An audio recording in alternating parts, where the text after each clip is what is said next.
Do this in there's going to be I'm not answering the question, so to speak. Is that all right? I'm just going to show you the way we do this, okay? It says test the hypothesis that the dice is fair.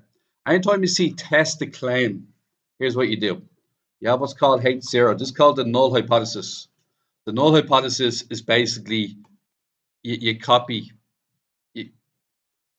the claim. So here's the claim. The claim is the dice is fair, isn't it? So there you go. That's H0 right there. The dice is fair. Does anyone want to tell me what the alternate hypothesis is? The dice is not fair. Okay. One of these is true, isn't it? One of them's true. It's either the dice is fair or the dice is not fair. So that's what we start off with. That's called the null hypothesis is H0. The alternate hypothesis is H1. And what you're going to find out is we're going to do all these questions now here. So what's the answer to part 1 again? Sample proportion. What's the sample proportion? 240. What's 54 out of 240?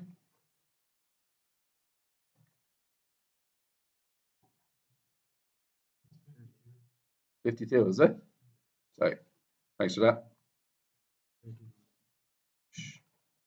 21%, yeah? Would you agree 21.7%? Or we'll keep it as a fraction, 13 out of 60. All right.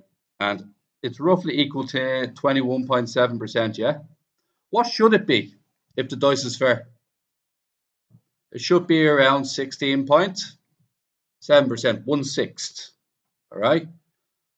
Did we test it enough times to be certain that it's not biased? That's what we're trying to figure out. So here's what we're going to do next. What is the margin of error? Be careful with the solutions. The solutions in the book use 1 over root n. But what did I tell you guys yesterday? That the p-value med is considered the more accurate and is the one that's on the marking schemes. So we won't be following the solutions exactly. What we'll be using instead is for part 2, for the margin of error, we're going to use 1.96 square root of p, 1 minus p, all over n. Is that okay? On your calculators now, if you could just throw that in for me. I'm going to use 13 over 60 for p. And then 1 take away 13 over 60 is 47 over 60. And then the n value will be 240, because that's how many times I rolled it. And let me know what you get then. Huh? 0.052? Is that right with you? Okay, next thing. If the dice is fair, write down the probability of throwing a 6. We all know it's a 6, don't we? Or 16.7%. Okay, just going to leave that alone. Next thing I'm going to do is, do you see the word 95% confidence interval? What does that mean I need to do? What does that mean I need to do? I take my test statistic and I add and subtract the 95% margin for error. Add it on and take it away. Go on. Give me your 2 p-values. Less than 0.268, yeah. And the other one?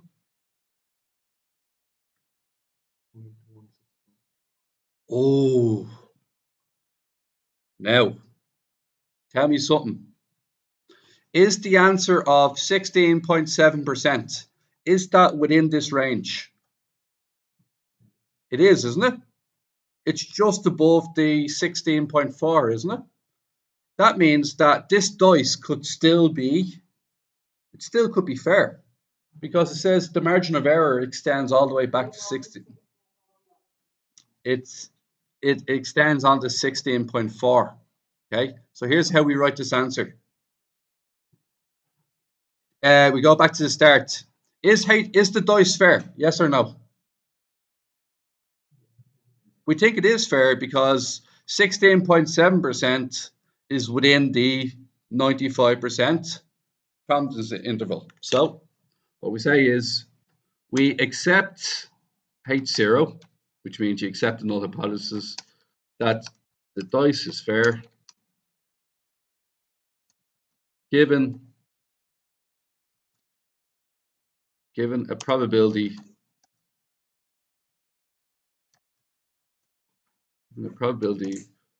of 0.167 is represented in the 95% confidence interval. Is that all right with you guys? Bit wordy, isn't it? Hey guys, can somebody give me 267 over 500 as a decimal, please? 0.534. Okay. Is everybody happy with 0.534? Okay. Next thing we're going to do is the margin of error. It's going to be 1.96 times 0.534. And what's that? 0.466, is it? All over how many people? 500. What do we get for the error? And we got the error. 0.0437, like that. Over the 7. So 438 then. Because it'd be 7777.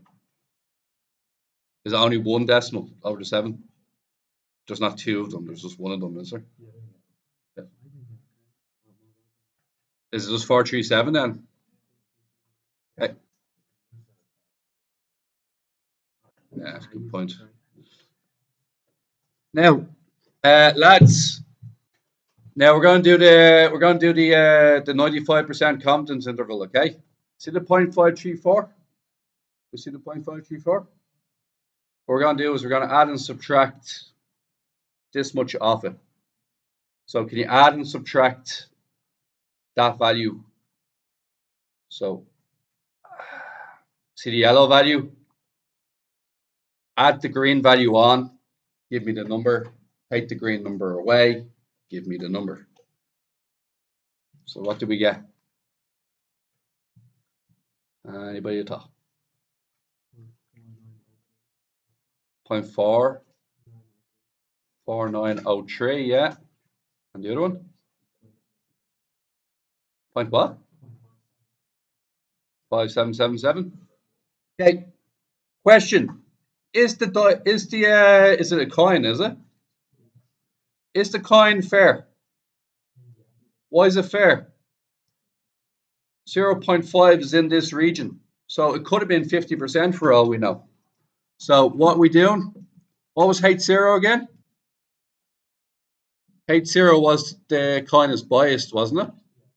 So we reject H0, which means we don't agree with your claim because 0.5 is because a probability of 0.5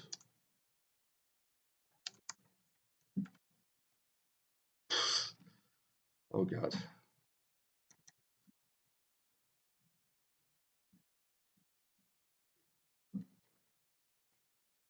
Probability of 0.5 is represented in the 95% confidence interval.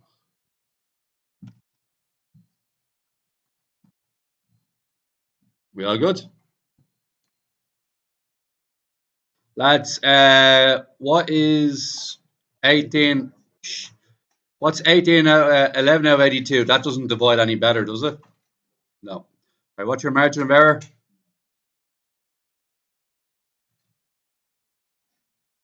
So your margin of error is 1.96, and then the 11 over 82? 21 over 82 divided by how many? 82. What's that turn into in decimal mode? Anybody at all?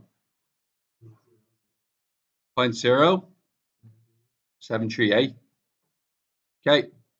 What we're going to do is we're going to make the 95% confidence interval. How do we do that?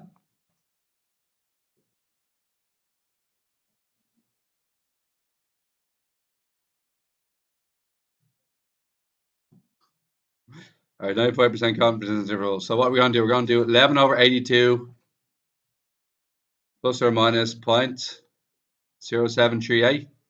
What do we get there? Anybody? What are the two numbers? 0.06. And then the other one? 0.21. All right. Is 20% represented here? Okay. So what are we going to say?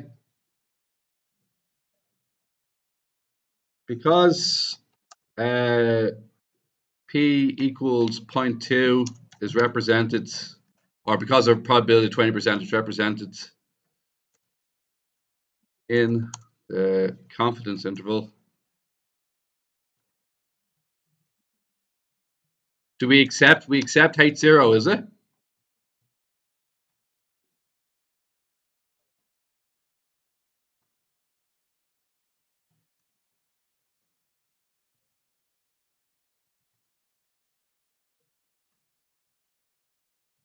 You killed that? All right. Okay. What does it want you to know? It wants the error to be what? It wants the error to be 3%. Error is 0.03. Your error equals 1.96 P 1 minus P all over N. What's the goal of the question? Find N. So therefore, what's the P value again? No, look up. 0.36. So 0.36 here and 0.64 here. Okay. Step 1. Bring the 1.96, which is multiply on the right. Bring that to division on the left. Step 2. Square both sides. Squaring both sides removes your surd. Step 3. So what's that? 0.36, isn't it? Very squished. 0.36, right?